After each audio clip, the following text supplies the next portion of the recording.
File में हमने user routes पर काम किया था और ब्लॉक राउट्स पर काम किया था, दो राउट हमने बनाए थे यहाँ पर। हाँ जी। तो इसके राउट कंट्रोलर पर अगर चलते हैं, कंट्रोलर पर, तो यूजर कंट्रोलर में तो सबसे पहले हमारा रजिस्टर था, देन हमारा लॉगिन था। ठीक है। हाँ जी। उसके बाद जनरेट टोकन, टोकन जनरेट हो रहा था, वेरीफाइड टोकन हमने देखा था कैसे कर सकते हैं, और गेट ऑल यूजर्स इंप्लीमेंट किया था, यूजर्स को डिलीट किया था, और शायद हमने मिडिलवेयर पर भी कुछ देखा था कैसे मिडिलवेयर यूज कर सकते हैं। अब इन सब चीजों का करना क्या है कि हमने बैकएंड तो बना लिया, अब इसका इंटीग्रेशन करना है फ्रंट एंड के साथ। तो फ्रंट एंड के साथ जो इंटीग्रेशन करना है, इसके लिए हमें फ्रंट एंड ओपन करना पड़ेगा। तो दोनों को अलग अलग पोर्ट पर चलाएंगे, सेम पोर्ट पर दोनों चलेगा नहीं। अभी जो हमारा बैकएंड चल रहा है, ये आई थिंक सो ये चल रहा है, अभी रन नहीं किया है, रन करते हैं इसको।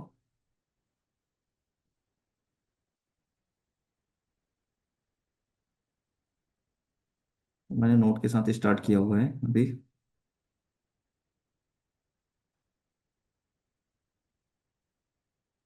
3002 पर चल रहा है, चलिए ठीक है।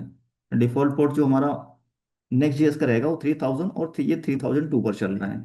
तो ठीक है, कोई दिक्कत नहीं है पोर्ट का। इसको नोट मोड से स्टार्ट कर लेते हैं।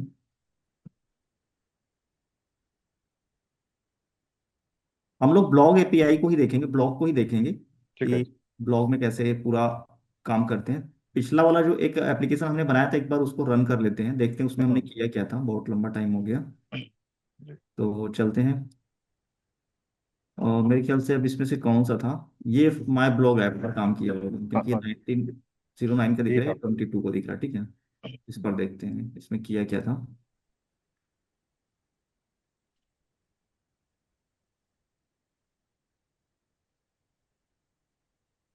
उस टाइम तो सब कुछ हम लोगों ने स्टैटिक डेटा यहाँ पर बना करके कुछ काम किया था, जैसे ब्लॉग पोस्ट हो गया, कैटेगरीज वगैरह हो गया। हम्म, तो अब इसके हिसाब से हमें थोड़ा सा जो हमारा स्कीमा होगा, बैकएंड का थोड़ा अपडेट वगैरह करना होगा फ्रंट एंड के हिसाब से। देखते हैं। इसको npm रन करना होता है, npm रन डेवलपमेंट मोड पर स्टार्ट करना है, तो आपको डेव करना है। और प्रोडक्शन में npm रन बिल्ड करने के बाद रन स्टार्ट। तो अभी हम लोग फ्रंट एंड और बैक एंड दोनों चल रहा है अब। और भी जो अगर कोई प्रोजेक्ट मेरा ओपन है तो मैं उसको क्लोज कर देता हूँ यहाँ से।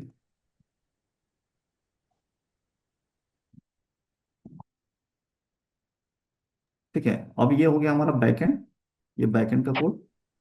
ठीक है, और ये रहा हमारा फ्रंट एंड। ठीक ओके। है, और दोनों को यहाँ पे इसको मैं कोऑर्डिनेट कर देता हूँ। एक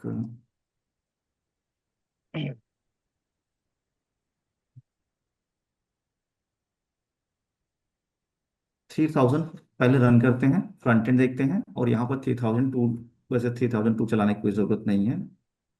इसके लिए हमारा पोस्टमैन रहेगा, यहाँ से चल भी नहीं रहा है।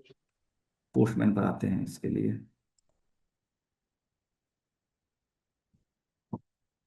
ठीक है, ये हमारा पूरा एपीआई का एंड पॉइंट, रजिस्टर, लॉगिन। ठीक है, तो सबसे पहले हम लोग लॉगिन रजिस्टर ही इंप्लीमेंट करके देखेंगे, यानी कि कोई यूजर आता है हमारे होम पेज पर, तो होम पेज पे क्या करेगा वो, रजिस्टर करेगा फर्स्ट टाइम।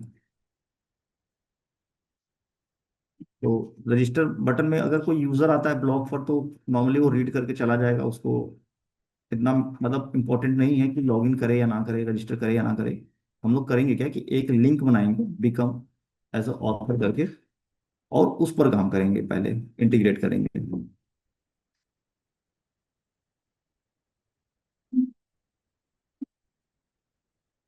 चलेंगे, ज्यादा को चल रहे हैं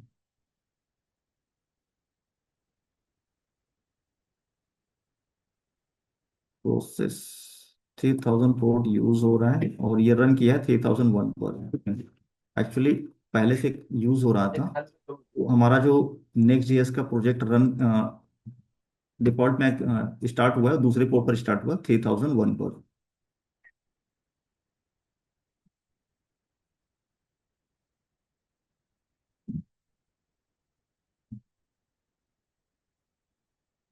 ये हो गया, रन कर गया। ठीक है, ये हमारा नेक्स्ट ईयर का एप्लीकेशन स्टार्ट हो गया, यहाँ से देख सकते हैं। इस तरीके का हम लोगों ने क्या किया था, स्क्रीन डेवलप किया था। फुटर में एक लिंक लगाते हैं बिकम एन ऑथर का। तो यहाँ से एक पेज बनाएंगे become an author quick links करके, इसमें ऐड कर देते हैं। तो चलते हैं अपना फुटर कंपोनेंट में, यहाँ पर footer dot JSX quick links में ऐड करते हैं बिकम ऑथर। कहते हैं दिस, ये रहा क्विक लिंक। इसको कॉपी करिए।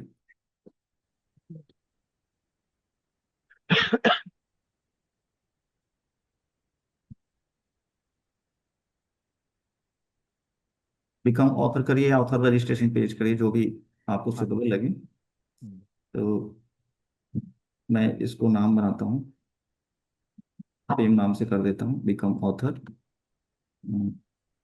और इसको कॉपी करता हूँ यहाँ से।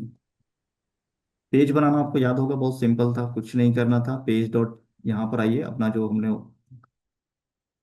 जो ओपन एंड क्लोज पैरेंथेसिस के साथ ये बनाया हुआ है, ब्रैकेट के साथ, बनाना ब्रैकेट भी बोलते हैं। तो इसके अंदर आपको एक डायरेक्टरी क्रिएट करना है पेज बनाने के लिए, सेपरेट सेपरेट डायरेक्टरी क्रिएट करना है। और इसको पेस्ट करके मैंने हिट किया, ये डायरेक्टरी हमारा बन गया। और इसके अंदर पेज डॉट जेएस नाम से एक फाइल बनानी चाहिए, या JSX, JS या JSX दोनों चल जाएगा। तो जो भी आपको लगे आप कर लीजिए यहाँ पर। एक्सपोर्ट डिफॉल्ट फंक्शन करना है, और देन पेज.js। और पेज.js नहीं करना, पेज या जो भी पेज का नाम रखना चाहते हैं तो यहाँ नाम रख सकते हैं। रिटर्न कराना है आपको। और ये रिटर्न का हमने पूरा स्ट्रक्चर तैयार कर लिया। हम्म। उसके बाद यहाँ पर आप H1 लगा सकते हैं बिकम एन ऑथर।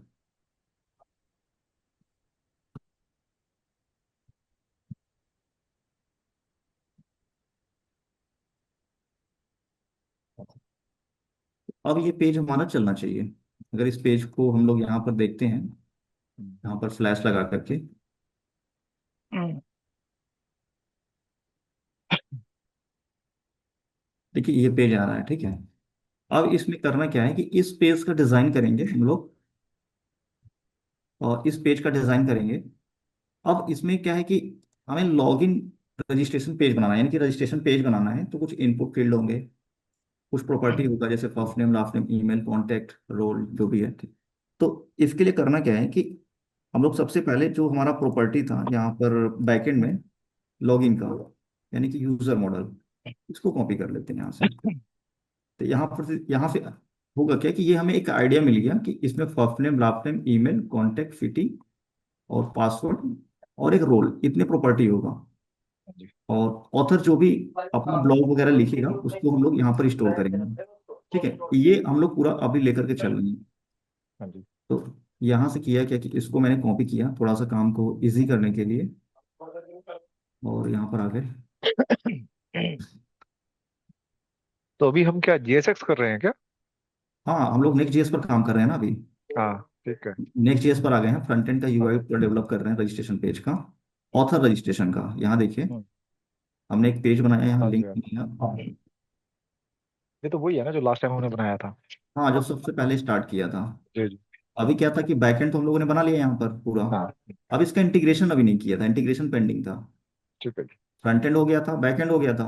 अब दोनों को क्या करना है, इंटीग्रेट करना है। अभी तक हम लोगों ने जो देखा था रजिस्ट्रेशन वगैरह सब पोस्टमैन से किया था यहाँ पर। हाँ जी। हाँ, तो अब पोस्टमैन का काम धीरे धीरे खत्म करेंगे, हम लोग करेंगे इंटीग्रेशन पूरा। तो यहाँ पे बिकम एन ऑथर बनाया, ये बिकम एन ऑथर पेज पर आ गए। अब ये ऑथर पेज को डेवलप करते हैं, ऑथर पेज को डेवलप करते हैं यहाँ पर। और create author registration next GS plus page, ठीक है, एज पर फॉलोइंग।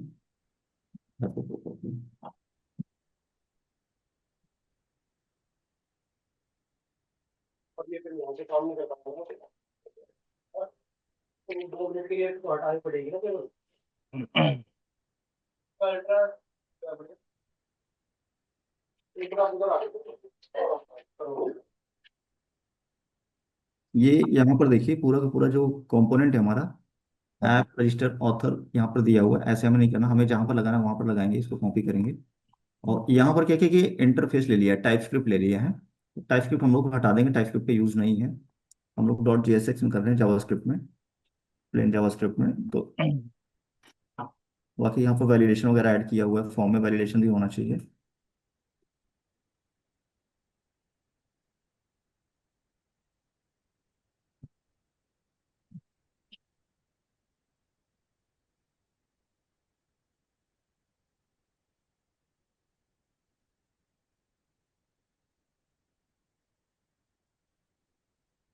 जब भी नेक्स्ट जेएस का प्रॉम्प्ट करेंगे ना आप, चैट हाँ जीपीटी पर या डीप सीक पर, नेक्स्ट जेएस के कंपोनेंट बनाने के लिए जब भी आप उसको इंस्ट्रक्शन देंगे कि नेक्स्ट जेएस के कंपोनेंट बनाने हैं, ठीक है, तो ये करेगा क्या कि बाय डिफॉल्ट में ये क्लासेस टेलवन CSS के क्लासेस को ऐड कर देता है। ठीक है। तो उसके पीछे रीजन ये है कि जब आप नेक्स्ट जेएस इंस्टॉल करते हैं first time, Tailwind CSS as a recommended आता है नेक्स्ट जेएस के साथ कि आपको टेलवन CSS फॉलो करना है। ठीक है। ठीक है, तो इसी वजह से ये जब भी हम लोग प्रॉम्प्ट करते हैं नेक्स्ट जेएस के कंपोनेंट क्रिएट करने के लिए, तो ये टेलवन CSS डिफॉल्ट में ले लेता है। वो समझ जाता है कि टेलवन CSS आपने इंस्टॉल किया ही होगा UI के लिए। हाँ जी। ठीक है, तो यहाँ पे टेलवन CSS के क्लासेस एडेड हैं पहले से, हमें कुछ भी चेंज करने की जरूरत नहीं है क्लासेस में। हम्म, और अगर आप चाहते हैं कि नहीं हमें अपना खुद का CSS लिखना है, कुछ आप अपना इनपुट देना चाहते हैं कलर वगैरह के लिए, तो आप कह भी सकते हैं इसको प्रॉम्प्ट में कि हमें एक separate custom dot module dot CSS file चाहिए। ठीक है, कस्टम CSS भी आप अपना लगा सकते हैं। ठीक है। तो ये पूरा फ्रंट एंड बैक एंड सब बना दिया यहाँ पर। तो अभी हम लोग फिर इसको कॉपी करते हैं फ्रंट एंड पार्ट को। हाँ। यहाँ से कॉपी, यहाँ से नहीं, इसको कॉपी किया और आ गए हम लोग। अ, ये बैक एंड है, फ्रंट एंड में इसको रिप्लेस कर दिया। अब देखिए कुछ एरर्स आ रहे हैं यहाँ पर। एरर्स कुछ और नहीं है, ये टाइपस्क्रिप्ट का एरर है, क्योंकि हाँ टाइपस्क्रिप्ट हमने लिया नहीं, क्योंकि हमारा जो फाइल है .jsx है। तो JSX में TS यानी कि टाइपस्क्रिप्ट या इंटरफेस लगाए तो ये चलेगा नहीं सर, ये एरर जनरेट करेगा। हाँ। तो सबसे पहले हमने इस इंटरफेस को हटाया, और उसके बाद ये जैसे यहाँ पर इंटरफेस ही लगा हुआ है, इसको भी हटाया। वहां से जो कोड फॉर्म डाटा पार्शियल, इसको भी पूरा हटा तो दिया। वहां से डिलीट करने का आ रहा है ना सर्टिफिकेट। ठीक है, ये हटाया, और यहाँ से भी हटाया, रिमूव किया। और कहीं पर यहाँ पर भी दिया हुआ एक है मिनट टाइप रुको में यार, बूलियन, देख। ये रिमूव किया, देन इसको रिमूव किया। ठीक है, अभी भी यहाँ नीचे कहीं बचा हुआ है, कोई उसके डेवलपर। इस पार्ट को ये हटाया। तो मैं बनाया था कोड यार, इसको अभी यहाँ पर भी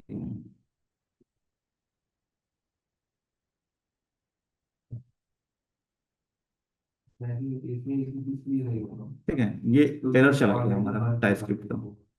हमेशा जो टाइपस्क्रिप्ट जैसे जहां पर भी ये डेटा का इनपुट ले रहा है या रिटर्न दे रहा है, वहां पर अक्सर कोलन लगा करके टाइपस्क्रिप्ट लगा रहेगा इंटरफेस, ऑलरेडी उसी को बस हटाना होता है।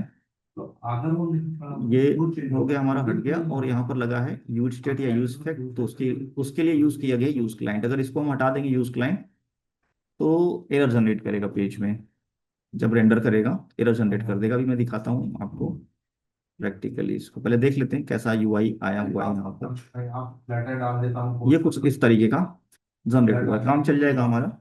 फर्स्ट नेम है, लास्ट नेम है, ईमेल, कॉन्टेक्ट नहीं शुड बी रुको, सेव पासवर्ड, कर कंफर्म दिया पासवर्ड। जो लिस्ट ठीक है, का लेटर डाल दिया है। ये हमारा काम असाइन हो हो गया गया। लेटर। ठीक है। इस कोड को लेटर मैं पूरा जैसे ही एक्सप्लेन असाइन कर होगा देता हूँ एक बार, उसके बाद आपको क्या ताकि करना है। रिवाइज हो जाए। जब सर्टिफिकेट इशू करना, जब सर्टिफिकेट इशू करना उस बैच में जाना माइंडेड। ये अभी आप ये वाला भूल जाइए, आप इसको मैंने चेंज कर दिया, रिप्लेस करो।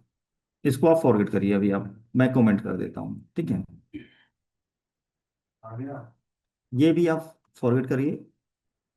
यूज राउटर नेक्स्ट नेविगेशन किसी की जरूरत नहीं है। तो आप ठीक है, सर्टिफिकेट ले जाओ। सबसे पहले यहाँ पर आप यूज राउटर बैच के अंदर गए। फॉर्म में अब यहाँ पे validation, sign set. Handle change, handle सभी, इस पर आइए। ये जो कोड लिखा हुआ है, अभी UI नहीं आएगा।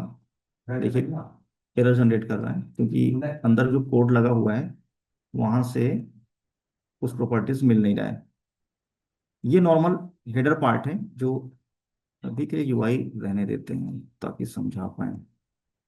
इसको आप लगा लीजिए, ये अभी इसका कोई यूज नहीं है, अभी मान के चलिए अभी कोई यूज नहीं है। जब मैं फोकस करूंगा तब आप ध्यान दीजिएगा। अभी देखिए यूआई यूआई वाले पार्ट पर, ये तो हो गया नॉर्मल हमारा यूआई का पार्ट। ठीक है, ये आ रहा है यहाँ से हेडर पार्ट से, ये हो गया हेडर कंपोनेंट। इसमें कुछ भी ऐसा नहीं है, हाँ नॉर्मल जी। प्लेन टेक्स्ट है, प्लेन एचटीएमएल है। ठीक है, अब आते हैं फॉर्म पर। फॉर्म का जो मेन पार्ट है, फॉर्म में है input first name, last name, email, contact, fitting, password, confirm password. ठीक है, अब ये जो फॉर्म वाला पार्ट है, स्टार्ट तो होता है प्लेन एचटीएमएल से, और जब भी फॉर्म डिजाइन करते हैं तो फॉर्म सेक्शन फॉर्म टैग के अंदर करते हैं, तो उसी तरीके से ये फॉर्म टैग के अंदर किया हुआ है। और जैसे ही फॉर्म टैग के अंदर किया तो यहाँ पर एक ऑन सबमिट इवेंट क्लिक किया गया है, यानी कि जब फॉर्म सबमिट होगा तो क्या कराना है, यानी कि डेटा को सबमिट कराना है। ये जो फॉर्म सबमिट कॉल हुआ है यहाँ पर चल रहा है, ये क्रिएट एन ऑथर अकाउंट, हाँ जी।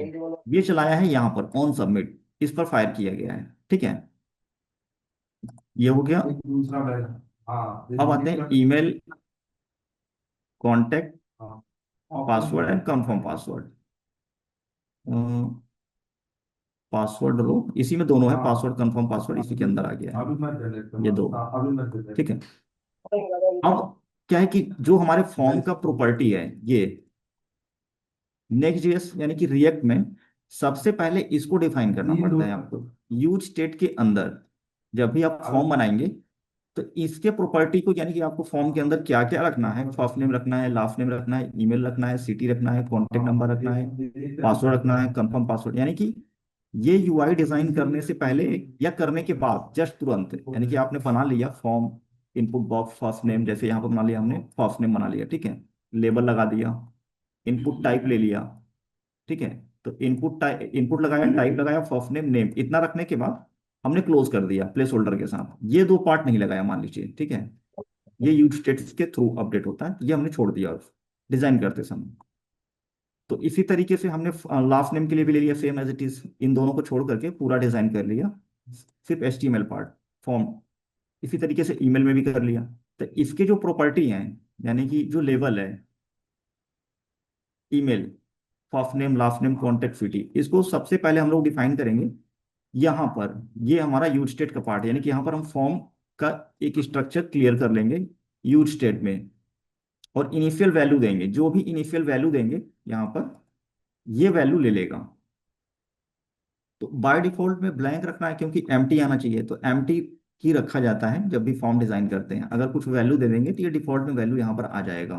देखिए इसी तरीके से डिफॉल्ट वैल्यू यहाँ पर नेक्स्ट में या रिएक्ट में सेट करते हैं। ठीक है, अभी के लिए ब्लैंक रखते हैं।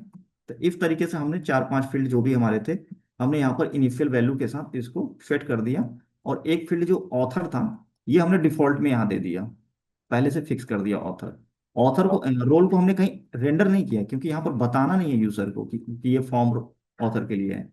ये इंटरनली हमने क्योंकि हमारे इंटरनल यूज के लिए, तो हमने इंटरनली बस इसको डिफाइन कर दिया, इसको यूआई में दिखाया नहीं है बस। अगर एक इनपुट बॉक्स हम यहाँ बना देते हैं नीचे, मान के चलिए कि यहाँ पर हमने बना दिया, जस्ट यहीं पर बना दिया सिटी बॉक्स से के नीचे। ठीक है, यहाँ पे कर दिया मान के चलिए रोल, तो रोल अगर कर दिया और आईडी में रोल कर दिया और नेम में भी रोल कर दिया, यहाँ पर रोल जैसे ही करेंगे ये रोल यहाँ पर रेंडर कर जाएगा। ये देखिए रोल में ऑथर आ रहा है ना। ठीक है, इस तरीके से जो फॉर्म का डेटा है उसको आप यहाँ पर रेंडर कर सकते हैं स्क्रीन। यानी कि अभी जो हमने बताया, इसको हटा लेते हैं पूरा, इस वक्त नहीं, रोल को हटा लेते हैं, कंट्रोल चेक कर देता हूं मैं, कहाँ से भी आया होगा। हो गया। ठीक है, contact number, city, password, confirm password. अब जब हमने यहाँ पर ये प्रॉपर्टी बना लिया था, तो इस प्रॉपर्टी को जो बाइंड करना होता है, आपको वैल्यू के साथ बाइंड करना होता है। इनपुट जो भी इनपुट या सिलेक्ट होगा उसमें एक वैल्यू प्रॉपर्टी होता है इनपुट बॉक्स में या सिलेक्ट में, जो कि फॉर्म टैग होते हैं उनके एलिमेंट्स में। तो वैल्यू पार्ट से बाइंड करना है, वैल्यू पार्ट से। तो इस पर जब आते हैं फॉर्म में, देखिए यहाँ पर ये वैल्यू है, तो ये जो form value equal to form data दिया हुआ है, तो ये फॉर्म डाटा रिप्रेजेंट कर रहा है इस फॉर्म डाटा के प्रॉपर्टी को, जो हमारा यूज स्टेट के अंदर फॉर्म डाटा पड़ा हुआ है। तो form data dot first name, form data dot first name, first name से फर्स्ट नेम को हमने बाइंड कर लिया यहाँ पर, ये यहाँ बाइंड हो गया। और जब भी हम टाइप कर रहे हैं यहाँ पर, जब भी हम यहाँ पर टाइप कर रहे हैं, ठीक है, इस पर भी एक इवेंट फायर करना होता है। नेक्स्ट जेएस और रिएक्ट में दोनों में इवेंट फायर करना होता है। इवेंट कौन सा फायर कर रहे हैं? हैंडल चेंज, यानी कि जब भी चेंज होगा, इनपुट बॉक्स की प्रॉपर्टी चेंज होगा, तो ये इवेंट फायर हो रहा है, हैंडल चेंज। ये रहा हैंडल चेंज, नेम और वैल्यू रिटर्न कर रहा है। इस स्ट्रक्चर को ऐसे ही आप याद रखिए, इसको ऐसे ही यूज करना है। सेट फॉर्म डाटा, और जो भी प्रीवियस वैल्यू होगा उसको हम लोग क्या किए, ऐड कर दे रहे हैं, और नेम इक्वल टू वैल्यू, जो भी नेम और वैल्यू आया यहाँ पर टारगेट से हमने डिस्ट्रक्ट किया था। तो इस तरीके का पूरा स्ट्रक्चर हो गया हमारा फॉर्म, और ये फॉर्म कंप्लीट है। अब इस फॉर्म को मान चलिए कि फॉर्म हमारा हो गया पूरा कंप्लीट। अब कंप्लीट करने पर ये जो बटन हम क्लिक कर रहे हैं, create an author account, create an author account जब हमने यहाँ हिट किया, ये बटन बना हुआ है यहाँ पर हैंडल सबमिट। सबसे पहले लगाएंगे कि फॉर्म रीसेट रिफ्रेश नहीं होना चाहिए। नेक्स्ट जेएस और रिएक्ट में सबसे पहले इवेंट डॉट प्रिवेंट डिफॉल्ट लगाएंगे, फॉर्म को रिफ्रेश होने से बचाने के लिए। रिफ्रेश नहीं कराना इस पेज को, इस पेज को रिफ्रेश नहीं कराना, ऐसा रीलोड नहीं कराना। रिफ्रेश कराना मतलब रीलोड नहीं कराना इस तरीके से कि जब भी यूजर फॉर्म सबमिट करे तो ये रीलोड हो जाए, रीलोड हो जाए, रीलोड नहीं कराना। अगर कमेंट करते हैं और सबमिट करते हैं, देखिए रीलोड हो रहा है, ठीक है। यानी कि अगर हम इवेंट डॉट प्रिवेंट डिफॉल्ट नहीं यूज करेंगे और देन सबमिट यूज करेंगे, तो फॉर्म रीलोड होगा। रीलोड होने का रीजन है कि जो फॉर्म टैग होता है इसका डिफॉल्ट नेचर है, फॉर्म टैग का डिफॉल्ट नेचर है कि जब भी सबमिट होगा, ऑन सबमिट पर पेज रीलोड हो जाएगा, पेज रीलोड हो जाएगा। इस नेचर को प्रिवेंट करते हैं event dot prevent dot default लगा करके, event dot prevent default use करके इसको इसको सबसे टॉप पर यूज कर देते हैं हैंडल सबमिट के अंदर। उसके बाद कुछ वैलिडेशन है कि फॉर्म वैलिडेटेड है या नहीं वैलिडेटेड है। अगर फॉर्म वैलिडेटेड नहीं है, यानी कि कंडीशंस को फुलफिल नहीं कर रहा है, जो भी आपने कंडीशन सेट किया होगा, यहीं से रिटर्न करेगा। और जैसे ही आपने सबमिट किया तो फेट लोडिंग ये चल रहा है कि इस पर एक थोड़ा सा ना, इस पर करेगा क्या कि जैसे आपने क्लिक किया और सडनली दो बार क्लिक कर दिया, क्लिक क्लिक दो बार। अभी ये प्रिवेंट इसको ओके कर दिया, एक्चुअली रिफ्रेश हो जा रहा था क्लिक करने पर। देखिए अब इसको मैं बार बार क्लिक कर सकता हूँ, हाँ मैं फिल करके दिखाता हूँ आपको।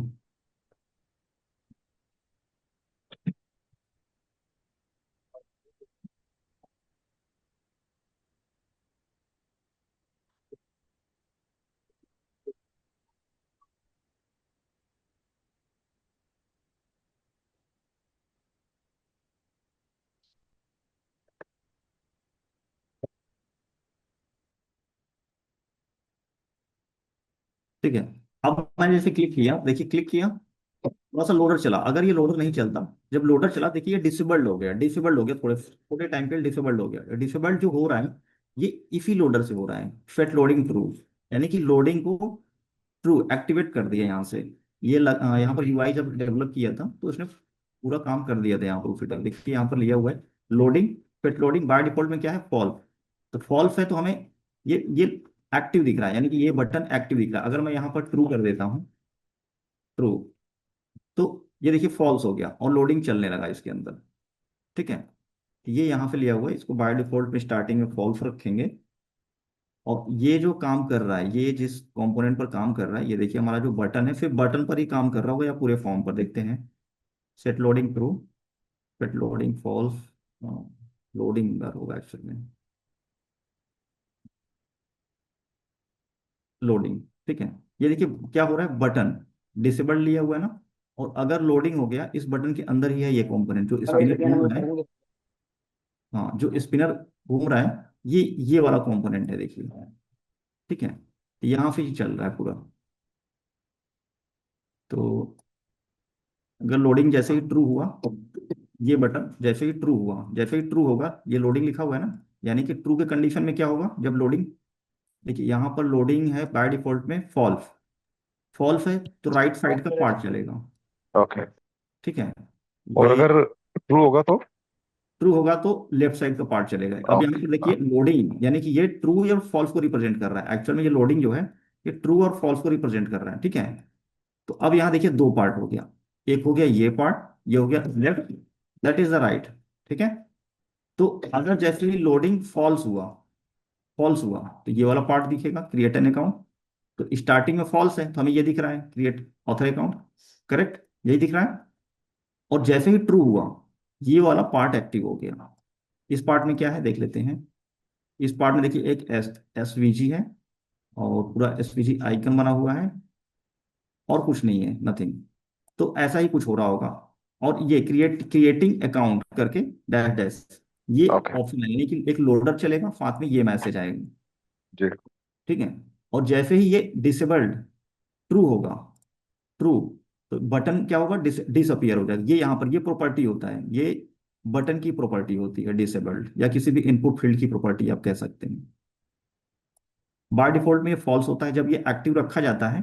जैसे ये एक्टिव है तो दैट मीन्स ये डिफॉल्ट प्रॉपर्टी इसका क्या होगा, फॉल्स। अगर आपने इसको ट्रू कर दिया तो ये डिसेबल्ड हो जाएगा। देखने के लिए ओके। आप इसको, इस प्रॉपर्टी को हम लोग क्या करते हैं, एक इनपुट में लगा करके देखते हैं किसमें। यहाँ पे एक इनपुट टाइप हिडन भी लिया हुआ है। ठीक है, इसमें देख लेते हैं हम लोग, चलिए ईमेल में ही देख लेते हैं हम लोग। ठीक है, यहाँ पर हमने लगा दिया। अब क्या है कि हम लोग इसको करते हैं बाय डिफॉल्ट ऐसे फॉल्स, ऐसे फॉल्स टाइप कर दिया। तो फॉल्स टाइप किया तो ये इनपुट टाइप ईमेल देखिए एक्टिव है, कोई दिक्कत नहीं है। जैसे इसको हाँ हम जी। लोग ट्रू करेंगे, यहाँ पर ट्रू करेंगे तो ये डिसेबल्ड हो जाएगा। ये देखिए अब काम नहीं कर रहा है, देखिए हाँ जी। हाँ जी। मैं क्लिक नहीं कर पा रहा हूँ। ठीक है, अब ये डिसेबल्ड हो गया। ये इसका मतलब यूज है, यही यूज किया गया है यहाँ पर जो बटन है। ये जो बटन है सबमिट बटन, इसी को यूज किया गया, इसी फीचर को यूज किया गया यहाँ पर। ठीक है, और ये हो गया हमारा काम। ये समझ में आ गया ना पूरा, ये कहाँ से कैसे चल रहा है, पूरा डिफरेंट लोडिंग कैसे काम कर रहा है। हाँ जी। पूरा हाँ काम इस बटन के अंदर ही है और कहीं नहीं है। ये जो बटन है ना इसी के अंदर है पूरा। जी। अब इस बटन के दो पार्ट लगा दिए हैं। एक पार्ट हो गया इससे वैलिडेट किया हुआ टेर्नरी ऑपरेटर है, ट्रू और फॉल्स कराया हुआ है यहाँ पर बस, नथिंग एल्स। तो ये हो गया, बाय डिफॉल्ट फॉल्स है। दूसरा, अब यहाँ दूसरा आते हैं वैलिडेशन पर। ये देखिए वैलिडेट फॉर्म करके एक अलग से मेथड बना हुआ है, फंक्शन बना हुआ है यहाँ पर, वैलिडेट फॉर्म। और जब हम हैंडल सबमिट यहाँ चला रहे हैं तो सबसे पहले क्या चेक कर रहा है, वैलिडेशन। अगर फॉर्म वैलिडेट नहीं हुआ, यानी कि इसकी कंडीशन अगर ट्रू नहीं हुई, ट्रू नहीं हाँ तो हुई, वैलिडेट नहीं ये होगा। यहीं से रिटर्न कर देगा, आगे जाएगा ही नहीं। तो जब हम हाँ। फॉर्म नहीं फिल कर रहे हैं तो ये फॉल्स हो रहा है, तो ये क्लिक नहीं हो रहा है, आगे जा ही नहीं रहा है, कुछ भी मतलब एक्शन नहीं हो रहा है, कोई भी एक्शन नहीं हो रहा है, मैं कितना भी हाँ क्लिक। तो ट्रू होना जरूरी है। हाँ, तो अब एक एक हम लोग चेक करेंगे कैसे ट्रू हो रहा है, यहाँ पर कैसे काम कर रहा है एक्चुअल में। देखिए अभी भी ट्रू नहीं हुआ। अगर हम वैलिडेशन वाले इस मेथड में चलते हैं ऊपर, वैलिडेट फॉर्म। अब यहाँ देखिए, हम्म, ये तो ऑथर रजिस्ट्रेशन कंपोनेंट है, लोडिंग वैलिडेट फॉर्म ये रहा। न्यू एरर्स करके एक पहले इसने क्या किया, एक ऑब्जेक्ट बनाया है। ठीक है, एक ऑब्जेक्ट बनाया, ब्लैंक ऑब्जेक्ट है, इसके अंदर सेट कर रहे हैं, सेट कर रहा है जब भी एरर आ रहा है वो सेट कर रहा है एक्चुअल में। ठीक है, तो न्यू एरर करके एक क्या किया, एक ऑब्जेक्ट क्रिएट किया। अब इसने चेक किया यहाँ पर देखिए, इफ, क्या क्या चेक किया, if form data dot first name dot trim. ठीक है, if not trim, if not trim. ठीक है, अब ये जो मेथड चल रहा है ट्रिम, ये चेक कर रहा है कि अगर इसके अंदर कोई भी वैल्यू नहीं हुआ, यानी कि पूरा का पूरा जीरो हुआ, है ना। अगर पूरा जीरो हुआ यानी कि इसका लेंथ जीरो हो गया, ट्रिम नहीं कर सकता। अगर ये ट्रिम नहीं कर सकता, किस कंडीशन में ट्रिम नहीं कर सकता, जब इसके अंदर कोई डेटा होगा ही नहीं। ठीक है, तो ये यहीं पर एरर जनरेट करेगा, new errors dot first name, इसी प्रॉपर्टी के नाम से एक एरर जनरेट कर रहा है कि फर्स्ट नेम इज रिक्वायर्ड। समझ रहे हैं, ये समझ रहे हैं। हाँ जी। अब ये ट्रिम ऐसा है कि ट्रिम एक जावास्क्रिप्ट का मेथड है। ये जो ट्रिम है जावास्क्रिप्ट का मेथड है। अगर हमारे पास मान के लिए, यहाँ पर मैं दिखाता हूँ, समझाता हूँ। कॉन्स्ट, मान के लिए मैंने एम्प्टी कर दिया यहाँ पर, पहले वेरिएबल का नाम नेम ले लेते हैं, एच टी आर। str, ठीक है। तो स्टार्टिंग में फर्स्ट नेम की प्रॉपर्टी क्या है, जब हम लोग इनिशियलाइज कर रहे हैं यहाँ पर फॉर्म, तो फर्स्ट नेम की प्रॉपर्टी कल क्या आया हुआ है है? क्या? फर्स्ट नेम की प्रॉपर्टी ब्लैंक है, सेम जैसे हमने str का लिया, ऐसे ही है ना, देखिए सेम है ना। हाँ जी, हाँ जी। ठीक है, यहाँ मैं कंसोल डॉट अभी लॉग उनके पास दो चीज करता हूँ, कंसोल डॉट लॉग, एक तो मैं str कर लेता हूँ, यहाँ पर str कॉमा str, ठीक है। दूसरा, अब मैं इस पर एक ट्रिम मेथड अप्लाई करता हूँ, जो यहाँ ट्रिम अप्लाई किया है इसी को मैं कॉपी कर लेता हूँ, कॉपी क्या करता हूँ, कंसोल ही कर लेता हूँ, console dot log trim method applied. देखिए क्या रिटर्न कर रहा है एक्चुअल में, ट्रू या फॉल्स रिटर्न कर रहा होगा, मैं भी श्योर नहीं हूँ। यहाँ पे str.trim, ठीक है। और भी एक दो तरीके हैं इसको वैलिडेट करने का, ऐसा नहीं कि मतलब ट्रिम ही यूज करना है वैलिडेशन में। अब देखिए इसको हम लोग लॉग को चेक करते हैं कि ये रिजल्ट क्या दे रहा है, ठीक है। str में ब्लैंक है अभी, यहाँ ट्रिम क्या रिटर्न कर रहा है ये हमें चेक करना है, मेन कंसर्न हमारा ये है चेक करने का। चेक करते हैं, कंसोल में आते हैं।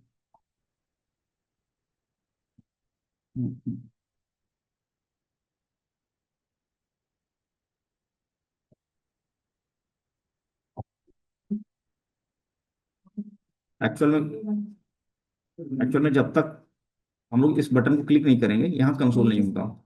क्लिक किया, देखिए, है ना, str ब्लैंक है, ट्रिम मेथड अप्लाइड, यहाँ कुछ भी नहीं आया, नथिंग, है ना, कुछ भी नहीं आया, कुछ भी रिटर्न नहीं किया, दैट मीन्स ये एम्प्टी है, इसीलिए रिटर्न नहीं कर रहा है यहाँ पर।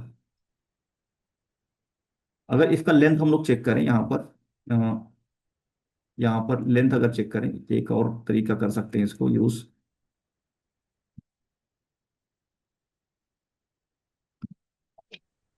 लेंथ, ट्रिम str लेंथ कर देते हैं, लेंथ, लेंथ देखिए जीरो आ रहा है ना, इसके अंदर कोई भी कैरेक्टर है ही नहीं, इसका जीरो आ रहा है बाय डिफॉल्ट में। तो हाँ जी। तो अगर आप ये जैसे ट्रिम नहीं अप्लाई करना चाहते या ट्रिम नहीं पता, तो ऐसा नहीं कि ट्रिम ट्रिम से ही कर सकते हैं, आप डायरेक्ट ऐसे भी कर सकते हैं कि if form data dot first name dot length कर दीजिए यहाँ से। ओके, तो वो विदाउट ट्रिम भी हो जाएगा। हाँ, लेंथ इक्वल टू जीरो, है ना। अगर ये इसका लेंथ जीरो हुआ तो ये हाँ यहीं जी। पे एरर दे देगा, फर्स्ट नेम इज रिक्वायर्ड, यानी कि कुछ भी कैरेक्टर नहीं है, ठीक है। तो यहाँ से भी रिटर्न कर देगा। देखते हैं कंडीशन, देखिए यहाँ से हाँ जी, मैंने लेंथ किया ना जीरो सर, चल रहा है ना, देखिए चल रहा है ना, ये देखिए, चल रहा है। ठीक है। तो ऐसा नहीं है कि मतलब ट्रिम ही है अपना, जो भी आपको ठीक है। आपके पास लॉजिक है, जिस तरीके से आप कर सकते हैं इसको हैंडल, उस तरीके से आप हैंडल कर सकते हैं, ठीक है। बाकी मैं ट्रिम रहने देता हूँ और इसको मैं रिमूव कर देता हूँ यहाँ से।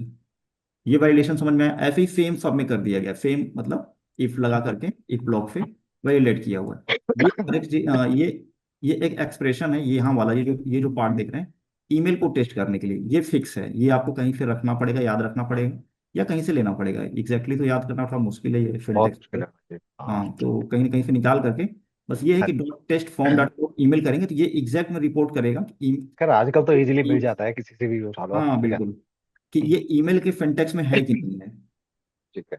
ठीक है। और बाकी कॉन्टैक्ट नंबर यहाँ से दे दिया, और भी कुछ वैलिडेशन लगाना है तो और भी आप अपना कस्टम वैलिडेशन लगा सकते हैं कि नंबर 10 डिजिट का होना चाहिए, 12 डिजिट का होना चाहिए, ठीक है। और 1 2 3 4 5 6 7 8 9 नहीं होना चाहिए, पूरा 10 डिजिट 9 नहीं होना चाहिए, 10 डिजिट जीरो नहीं होना चाहिए। तो ऐसे मतलब यहाँ पर कस्टम वैलिडेशन आप अपना इफ लगा करके फिट करते करते जा सकते हैं अपना, ठीक है, मल्टीपल टाइम्स। और पासवर्ड के लिए वैलिडेशन हो गया, इस 6 डिजिट का कम से कम लेंथ होना चाहिए, इस तरीके का, ठीक है। और जो कंफर्म पासवर्ड का सीन है यहाँ पर, कंफर्म पासवर्ड का, इसमें ज़्यादा कुछ नहीं है कि जो पासवर्ड यहाँ पर एंटर किया यूजर ने फर्स्ट टाइम यहाँ पर, और जो पासवर्ड यहाँ एंटर किया, दोनों को बस मैच किया है, कि दोनों सेम होना ओके। चाहिए। अगर दोनों सेम नहीं है मतलब पासवर्ड डू नॉट मैच, ठीक है, यही ओके। किया ना, देखिए, हाँ। Not equal to form data dot password and confirm password not equal to, बराबर नहीं है तो, है ना, यहाँ पर एरर रिटर्न कर दिया। करेक्ट। बाकी अब ये जितने हैं कंफर्म पासवर्ड या फिर new errors dot confirm password, तो ये एक एक प्रॉपर्टी ऐड होता जा रहा है किसमें, न्यू एरर्स के अंदर, जो हमने एक ऑब्जेक्ट इनिशियलाइज किया था यहाँ पर, इसके अंदर नई नई प्रॉपर्टी ऐड हो रही है। कैसे? ऐसे देखिए, जब ये वाला लॉजिक चला, यानी कि ये कंडीशन, मतलब कंडीशन, यानी कि ये कंडीशन जब यहाँ पर आया कंट्रोल, तो इसने क्या किया, न्यू एरर्स के अंदर फर्स्ट नेम ऐसे ऐड कर दिया यहाँ पर, और इसमें वैल्यू क्या ऐड किए, ये वाली वैल्यू ऐड हो गई, ये पार्ट, ये पार्ट ऐड हो गया, है ना, कोमा के साथ ऐसे, ये ऐड हो गया। सेकंड इफ कंडीशन पर अगर आ गया कंट्रोल, तो इसको ऐड कर दिया ऐसे लास्ट नेम को, यानी कि पहले से इसके अंदर प्रॉपर्टी नहीं पड़ा, हाँ। लेकिन जैसे जैसे कंट्रोल जा रहा है, यानी कि कंडीशन वहां पर पहुंच रहा है यहाँ पर, ये इस प्रॉपर्टी का और इस प्रॉपर्टी की वैल्यू को यहाँ पर क्या कर रहा है, ऐड कर रहा है। ठीक है, हाँ अब जी। यहाँ पर ये वैल्यू आ गई, जब यहाँ पर ये वैल्यू आ गई, जहां पर स्क्रीन पर, जहां भी स्क्रीन में आपको दिखाना है, अब आप उसको दिखा सकते हैं। हाँ जी। दिखाने वाला पार्ट कहाँ पर है, ये देखिए फर्स्ट नेम लेबल, ये हमारा इनपुट बॉक्स होगी।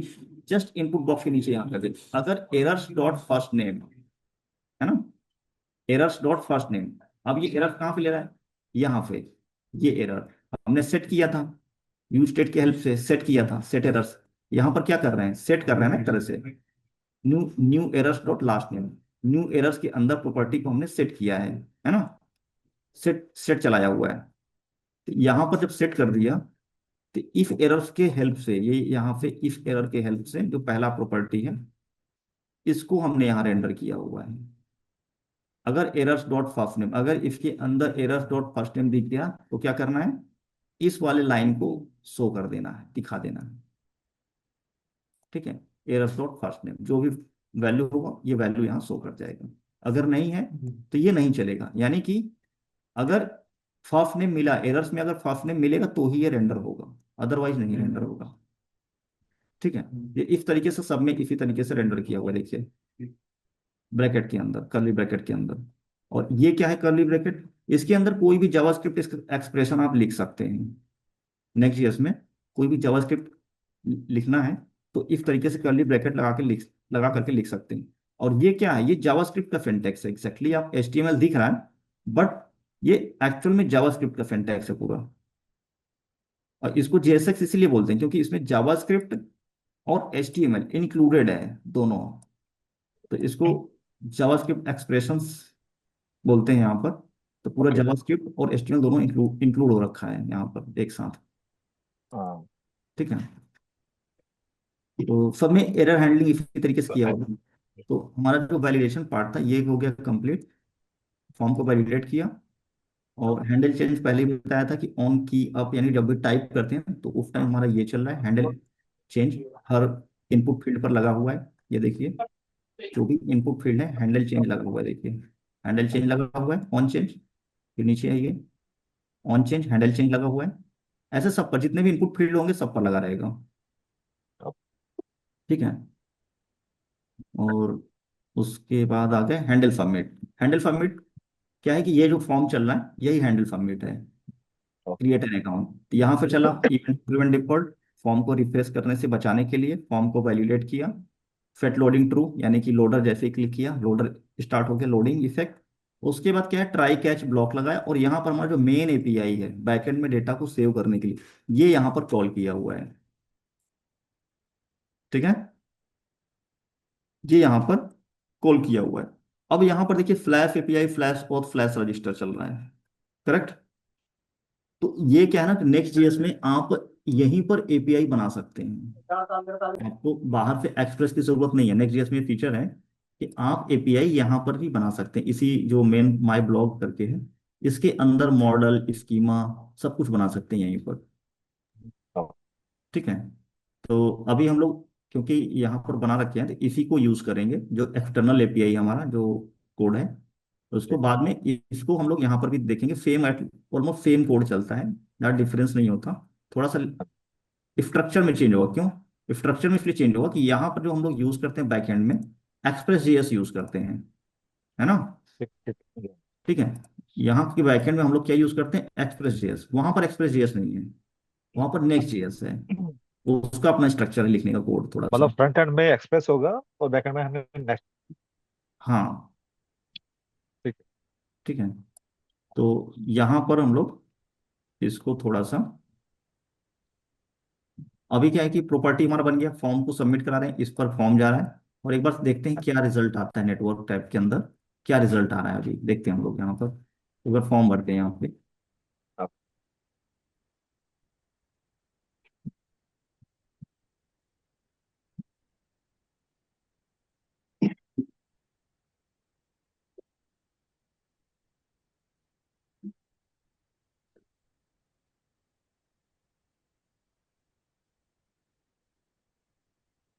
ठीक है, हो गया।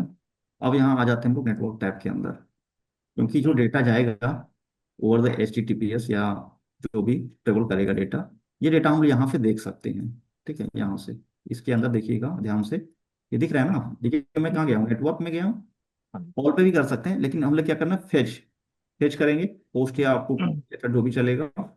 इस पर मैंने सेलेक्ट कर लिया है, अब मैं क्रिएट अकाउंट हिट करता हूँ। अभी तो हिट नहीं कर पाया, कुछ कंडीशन सेटिस्फाइड नहीं हुआ यहाँ पर।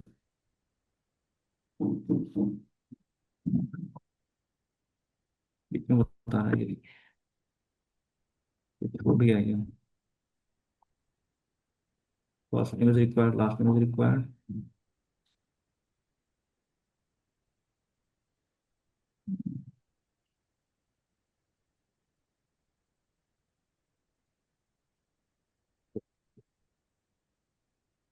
अभी भी आ रहा है, यहाँ पर देखते हैं। कुछ लग रहा है कि कुछ चीजें हैं इधर उधर हो गई। फॉर्म वाइलेशन में ही हुआ होगा। अच्छा, ये पहले से ये यहाँ पर हमने सेट कर दिया था ना बाय डिफॉल्ट में, ये हटाइए, यहाँ ब्लैंक करना है।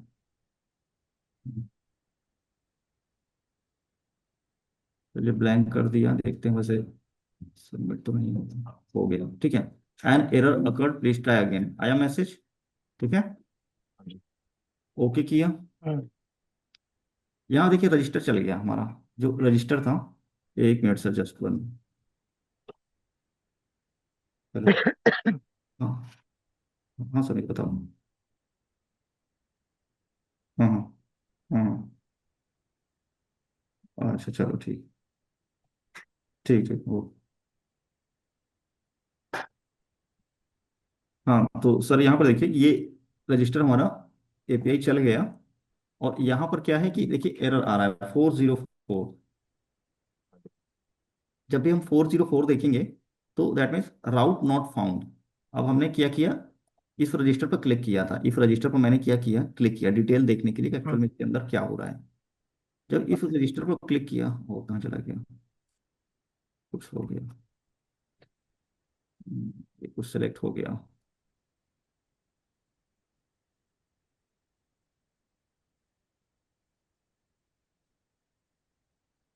हाँ चलिए, अभी कुछ का कुछ आ रहा है यहाँ पर। यहाँ पर जब मैं रजिस्टर पर क्लिक किया, तो यहाँ पर देखिए पूरा का पूरा URL आ रहा है कि किस URL पे कॉल हुआ है। कॉल किस पे हुआ है, लोकल होस्ट 3001। अभी हम लोग किस पर हैं, लोकल होस्ट 3001, ये हमारा फ्रंट एंड है। HTTP फ्लैश अर्थ फ्लैश रजिस्टर, तो ये हमने तो बैकएंड बनाया नहीं। ठीक है, ये बैकएंड यहाँ पर हमने नहीं बनाया है। हमने कहाँ बनाया था, 302 पर हमारा बैकएंड कहाँ था, रजिस्टर का। ये था, देखिए लोकल होस्ट थ्री तो double zero two slash register, ये हमारा बैकएंड API है। पोर्ट नहीं एक्चुअल पता। में हमें, हाँ हमें इसको लगाना है कहाँ पर, ये जो यहाँ पर कॉल कर रहा है हैंडल फॉर्मेट में, यहाँ पर इस API को लगाना है हमें एक्चुअल में, पूरा HTTP local host 3002 slash register. ठीक है, अब इसको लगा करके हम लोग देखते हैं कि क्या रिस्पॉन्स आता है। अब सबमिट करने पर इसको क्लीन किया यहाँ से, और डेटा भरा हुआ है यहाँ पर, पहले से फिल है, हमने हिट कर दिया। वंस अगेन एरर आया। अब देखते हैं एरर सेम है या कुछ चेंज हुआ, तो ध्यान से देखिए। अब एरर कुछ कह रहा है, कुछ मैसेज दे रहा है आपको, स्टेटस में क्या आया यहाँ पर, और आ रहा है उसमें। कोर्स आ रहा है, बहुत पॉपुलर, मतलब जो भी बैकएंड डेवलपर होते हैं या फ्रंट एंड, उनके बीच में ये एरर ना बहुत फेमस है, एकदम पॉपुलर है, एकदम लगा लीजिए। कोर्स देखते ही वो समझ जाते हैं कि दिक्कत कहाँ से आ रही है। ओके। और डिटेल में जाएंगे तो देखिए आ रहा है strict origin when cross origin. Actual में ये एरर ना फ्रंट एंड का है ना बैक एंड का है एक्चुअल में। ये हाँ। एरर फ्रंट एंड का है ना बैक एंड का है। ये एरर है ब्राउजर सिक्योरिटी से रिलेटेड। ओके। ठीक है। तो कुछ ब्राउजर में हो सकता है कि ये इसको एक्सेप्ट कर ले कि ये एरर हाँ। जनरेट ही ना हो। ठीक है। हाँ जी। लेकिन जो भी मॉडर्न आजकल के ब्राउजर आ रहे हैं ये एरर आते ही आते हैं उनमें, चाहे क्रोम हो, एज हो, फायरफॉक्स हो, मोजिल्ला हो। ठीक है। आते हैं। हो सकता है किसी में नहीं भी आता हो। ठीक है। लेकिन मोस्टली ये आता है। लेकिन वैसे अगर देखें, अगर जब इसको कोर्स पॉलिसी को जब देखेंगे तो पता चलेगा कि एक्चुअल में ये जो एरर है सिक्योरिटी से रिलेटेड है। और ये ब्राउजर की जनरेट करता है। ब्राउजर जनरेट कैसे करता है? देखिए हमारा फ्रंट एंड कहाँ चल रहा है, 301, ये स्क्रीन दिख रहा है ना सर, लोकल हाँ होस्ट जी। 301। और हमारा बैक एंड कहाँ चल रहा है? 3002। 3002। तो इसी से, इससे होता क्या है कि जो फ्रंट एंड ने रिक्वेस्ट किया 302 को, ठीक है, यानी कि फ्रंट एंड ने रिक्वेस्ट किया 302 को, और जब वहां से रिस्पॉन्स आया, या जब रिस्पॉन्स आया वहां से, तो ब्राउजर ने डिनाई कर दिया। ठीक है। कि ये जो रिक्वेस्ट आ रहा है अलग पोर्ट से आ रहा है। हाँ। ठीक है। तो दोनों तो सिक्योरिटी मतलब, ब्रीच होता है, हाँ। हाँ सिक्योरिटी ब्रीच है कि भाई, हमारा जो चल रहा है डोमेन इस पर चल रहा है, लेकिन रिस्पॉन्स कहीं और से आ रहा है। तो इसको क्या है कि आपको अलाउ करना होगा कि बैकएंड को, अच्छा। यानी कि बैकएंड अलाउ नहीं कर रहा है, बैकएंड अलाउ नहीं कर रहा है इस पोर्ट को। तो बैकएंड में हाँ। जाकर के क्या करना है कि इस पोर्ट को अलाउ करना है कि जब भी इस पोर्ट से या इस डोमेन से, मान के लिए इस डोमेन से ही अलाउ करना है कि ये एक डिफरेंट डोमेन हो गया 302, 301 इज अ डिफरेंट डोमेन। ठीक है। कि जब इफ डोमेन से रिक्वेस्ट है तो आपको उसको एक्सेप्ट करना है। ठीक है। तो अब हमें बैकएंड में थोड़ा सा काम करना पड़ेगा, और देखते हैं बैकएंड में क्या नहीं किया था इसको। ये था बैकएंड, ये रहा बैकएंड। यहाँ के पैकेज डॉट जेसन हमें देखना है सबसे पहले। देखिए हमने क्या इंस्टॉल किया, यहाँ यूज किया था dot env, express, JSON web token, mongoose, nodemon, इतना यूज किया वो डिपेंडेंसीज। एक डिपेंडेंसीज और इंस्टॉल करना है यहाँ पर, जो कोर्स पॉलिसी को हैंडल करेगा, इस एरर को हैंडल करेगा कोर्स पॉलिसी। तो नोड में इसके लिए एक एनपीएम है कोर्स,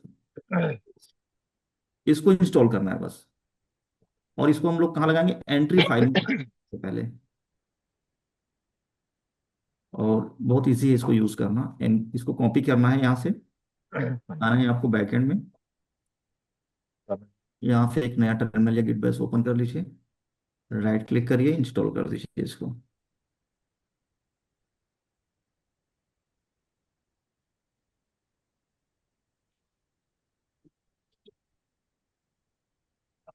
एनपीएम आई ये कोर्स, बस याद रखिए कोर्स के लिए कोर्स पैकेज है यहाँ पर नोड में।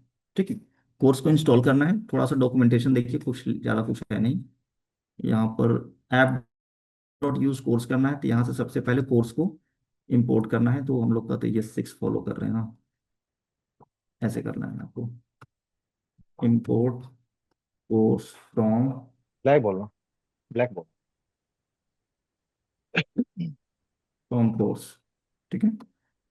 ये कोर्स को हमने इंपोर्ट कर लिया। उसके बाद क्या करना है, ऐप डॉट यूज कोर्स, इसको इस लाइन को बस यूज करना है यहाँ पर, ऐप डॉट यूज कोर्स। अच्छा, वो एक्सप्रेस वाली यूज नहीं करनी? अच्छा, एक्सप्रेस ऑलरेडी यूज्ड है। हाँ बस इतना ही करना है आपको। अगर एरर देगा तो इसके अंदर हम लोग ओरिजिन वगैरह भी पास कर सकते हैं, स्पेशली डोमेन। अभी के लिए आप, एक ऑप्शन भी होता है, देखते हैं ऑप्शन दिया होगा वैसे, इस तरीके से, ये जो दिया हुआ है यहाँ से ऐसे पास कर देते हैं, इसको कॉपी कर लेते हैं यहाँ पर।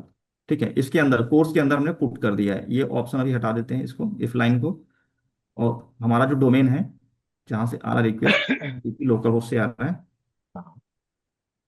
लोकल लोकल होस्ट कितना, कितने सारे, 3001। ठीक है। तो इसको हमने अलाउ कर दिया। ठीक है। अच्छा। इसको अलाउ कर दिया। एक बार इसको देखते हैं, रिस्टार्ट हो गया ना, हो गया रिस्टार्ट। अब एक बार हिट करके देखते हैं यहाँ से फ्रंट एंड से। इसको क्लियर कर दिए। अभी भी प्रॉब्लम आया, अब आया देखिए 404 फेच। अब कोर्स पॉलिसी नहीं है, एटलीस्ट कुछ और है। हाँ, वो बाईपास तो हो गया। हाँ। अभी भी आ रहा 302 फ्लैश रजिस्टर 404 नॉट फाउंड। अब यहाँ पर करेक्ट। देखते हैं कि ये पोस्ट कुछ चल रहा कनेक्शन है। का इशू है शायद, हाँ। हाँ, बाकी सब सही है, कुछ 404 पर क्यों गया, रीजन क्या है इसका, यहाँ पर एक बार यहाँ से पोस्टमैन पर चेक करना पड़ेगा हमें। देखिए यहाँ पर भी 404 आ रहा है, एक्चुअल में हमें, मुझे लग रहा है ना ये यूजर वाला चल रहा है, ये चल रहा है एक्चुअल में। हाँ, हाँ ये चल यही रहा है, चल ठीक है, ये चल रहा है। कुछ नहीं करना, इसको रिप्लेस कर देना है, रहा है। जो हमने अब बनाया करेक्ट। था, आप लगाया था, ये फ्रंट एंड लगाया था यहाँ पर, ये, ठीक है। हाँ,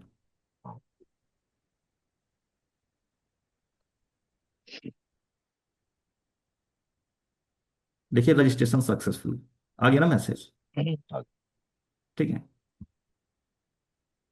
और रिडायरेक्ट कर दिया, उसमें रिडायरेक्ट लगा हुआ है अभी जो फ्रंट एंड का कोड है। तो अभी हमने जो लॉगिन किया, रजिस्ट्रेशन किया, ये रजिस्ट्रेशन अगर हम देखना चाहते हैं तो यहाँ से मोंगोज एक बार लॉगिन करते हैं हम लोग, और इसी के साथ हम लोग आज का सेशन भी क्लोज करेंगे।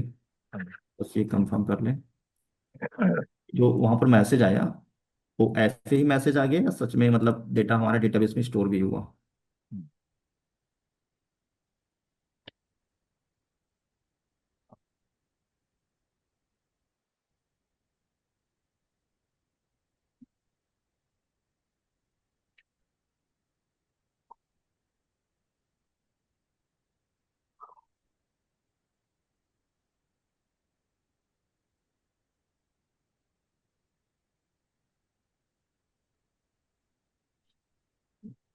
देखिए डेटा आ गया है,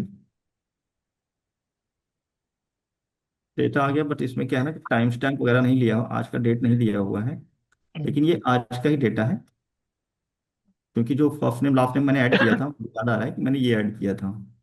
हालांकि टाइम स्टैम्प भी आना चाहिए था इस तरीके से, लेकिन इसमें टाइम स्टैम्प नहीं आ रहा है। कोई नहीं, नेक्स्ट सेशन में देख लेंगे, ठीक चैट है, कर उसमें लेंगे। ऐड करेंगे, टाइम स्टैम्प वगैरह आना चाहिए, किस दिन क्रिएट किया है यूजर ने, हाँ, ये क्योंकि वो डेटा ट्रैक करना इजी हो जाता है ना फिर। कैप्चर करना। वैसे ऑटो आता था लेकिन अभी आया नहीं है, देखेंगे उसके स्कीमा में नेक्स्ट सेशन। बाकी ये हमारा सक्सेसफुली ठीक है जी। रजिस्ट्रेशन यहाँ से हो गया अभी, है ना। हाँ। बाकी हाँ। ये सब पेज को हम लोग हैंडल करेंगे, लॉगिन वगैरह सब बना करके, तो ठीक है। अगले सेशन में इसको देखेंगे हम लोग। ओके। ठीक है, ओके, थैंक यू।